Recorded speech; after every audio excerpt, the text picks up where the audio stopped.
Well, hello. Right now we have a little video for you. It's kind of a continuation of every other thing that we've done in this series up to this date. What brings us to it is we're out of space in the beast for another NVMe.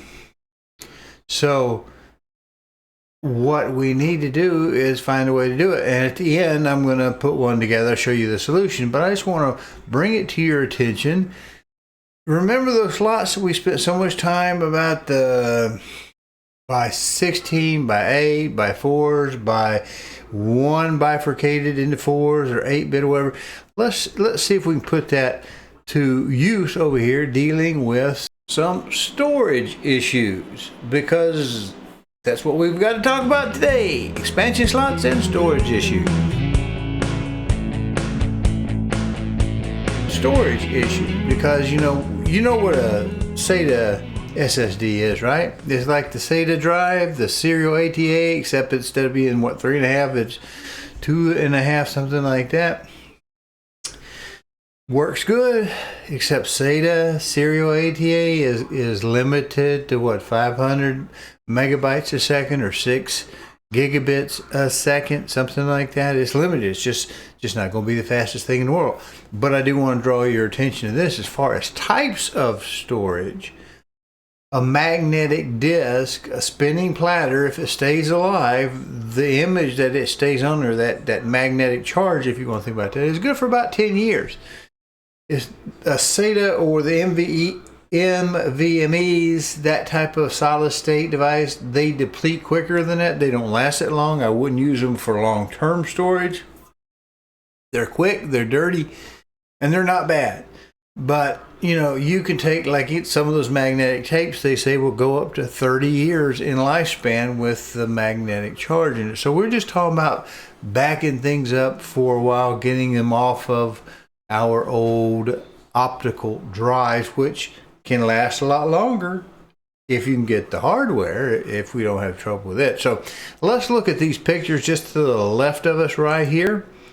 Now this is right off of Amazon, and we can see what it is. This is a nice cute little old by 4. Remember we talked about what was different, or what looked like was different between the Tai Chi Lite and the Nova Pro PG, was it Phantom Gaming Nova, is that the Nova had in its manual that it had a card that came with it, and it could bifurcate into 1 by 1 by 1 by 1. 4 lanes could independently run 4 different NVMe's, and there was a card for that, free, no charge.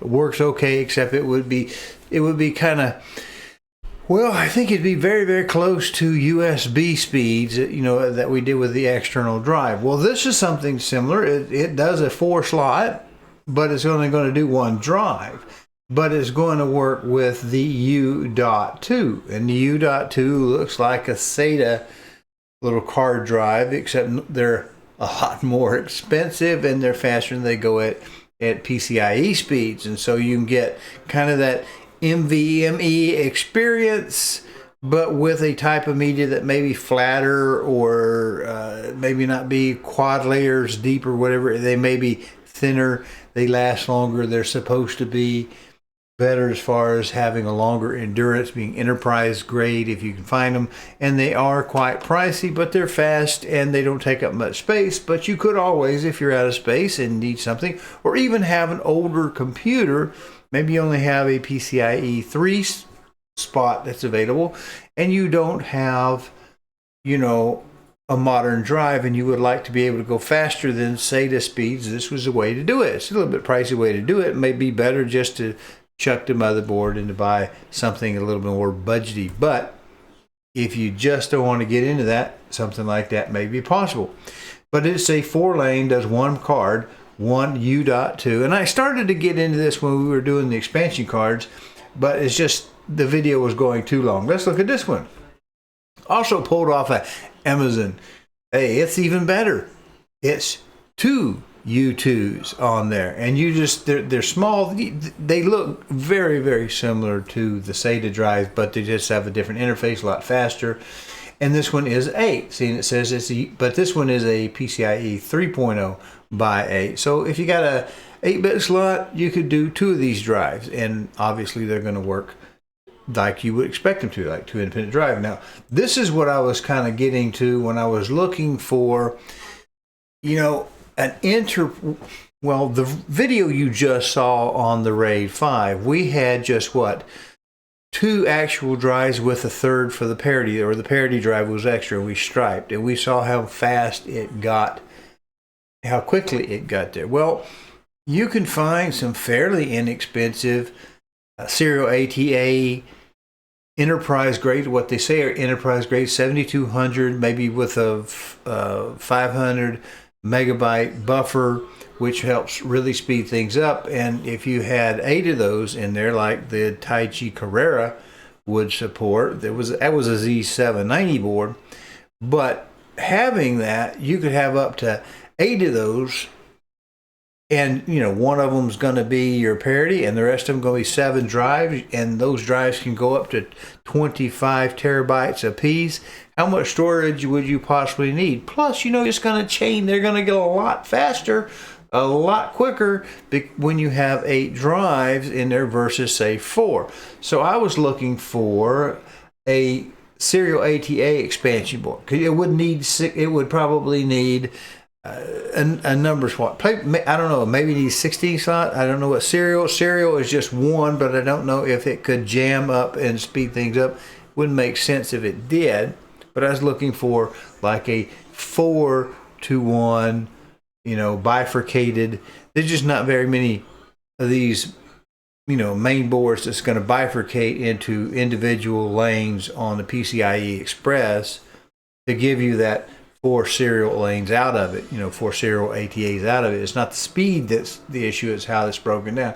But this one is broken down into a 16-bit, as you see up here. U2 PCIe expansion card, PCIe to U.2 adapter, PCIe 16. Why is it 16? Because the U.2s are like the NVMe's. They take 4 lanes. Typically, they're going to take 4 lanes. I can't say that every one of them will, but they're going to take 4 lanes per drive. And so what's 4 times 4? 16. So this is using all 16 bits. So if you happen to have a main board that has 2 16-bit slots that are actually laned to 16-bit slots instead of, you could put a 16 card in it, but it's only going to use 8, right? Something like that. If you've got 16 bits, this would drive 4 of those. And you could mount them with the cables. So they make cables, obviously, kind of like SATA cables, the serial cable for the data. They make cables for the U.2s, and you could mount them somewhere else. You could possibly, if you had a 16-bit slot, like in this case that I have, this Lian Li.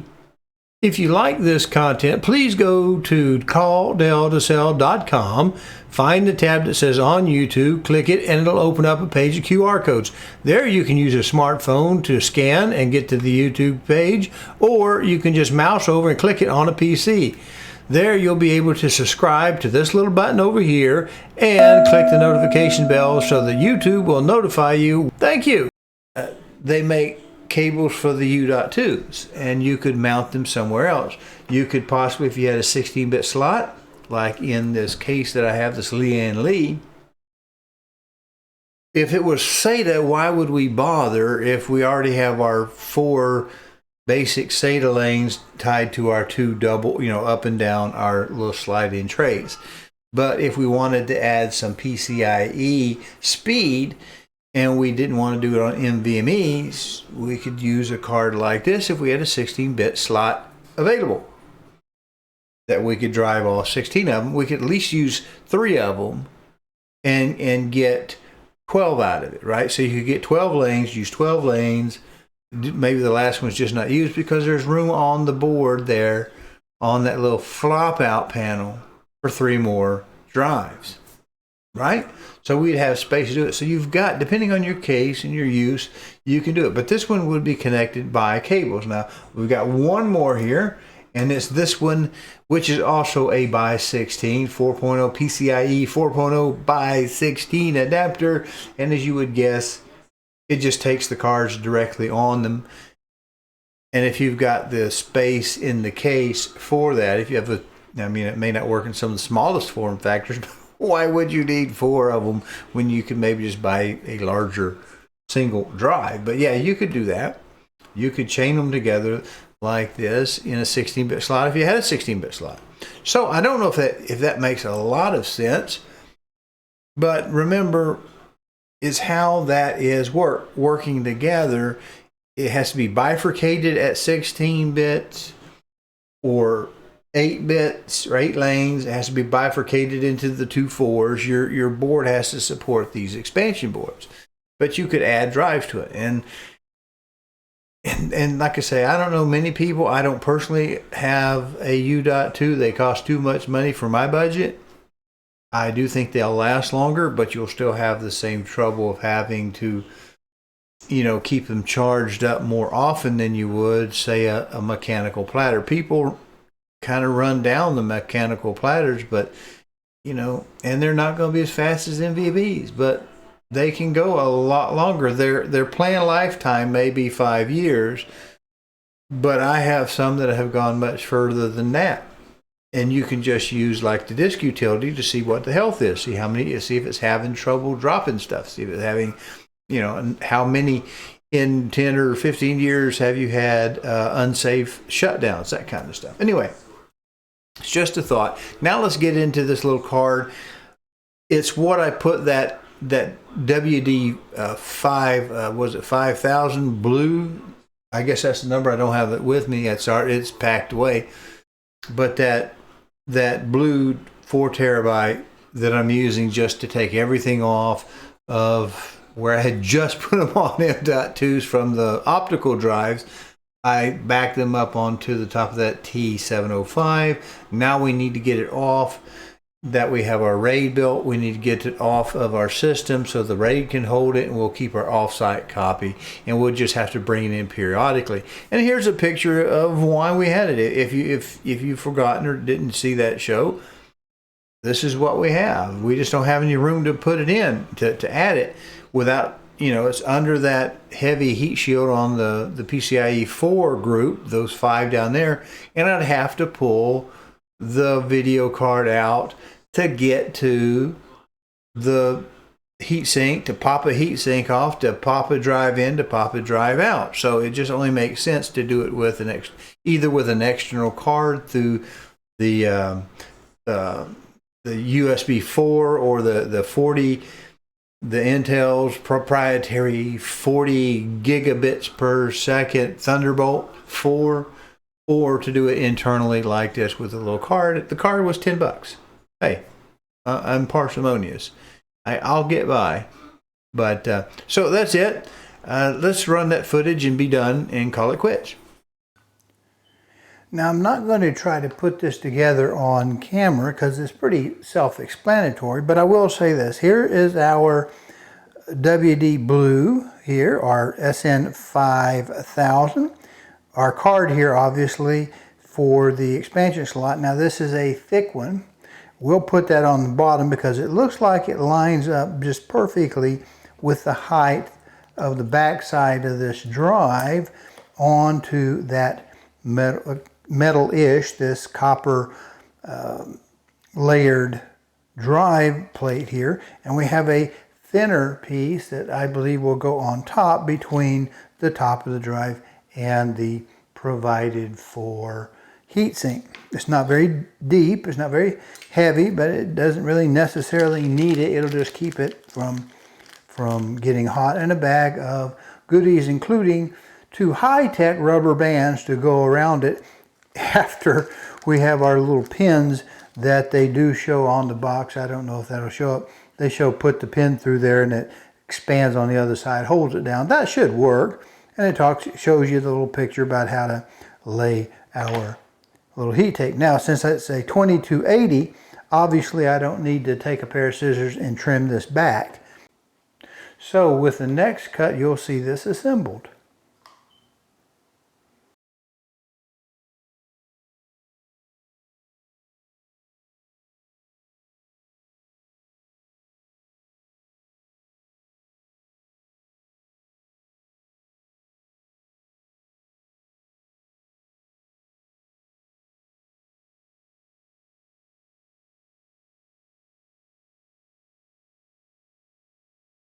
So that's pretty well much to the show for today. You know, eventually I may buy like a 10 or 12 terabyte 7200 RPM mechanical drive spinny platter kind of thing and put it on the beast for the purposes of imaging the system drives, and of course maybe imaging the data drive, so that then I can write it back to the RAID so that it's freshly charged about once a year or so. The problem is I may not financially recover from this the rest of my life. Well, that's what to say about egg prices. Oh, and speaking of prices, you got to check out the coffee company. Yeah, wait, over here, coffee company.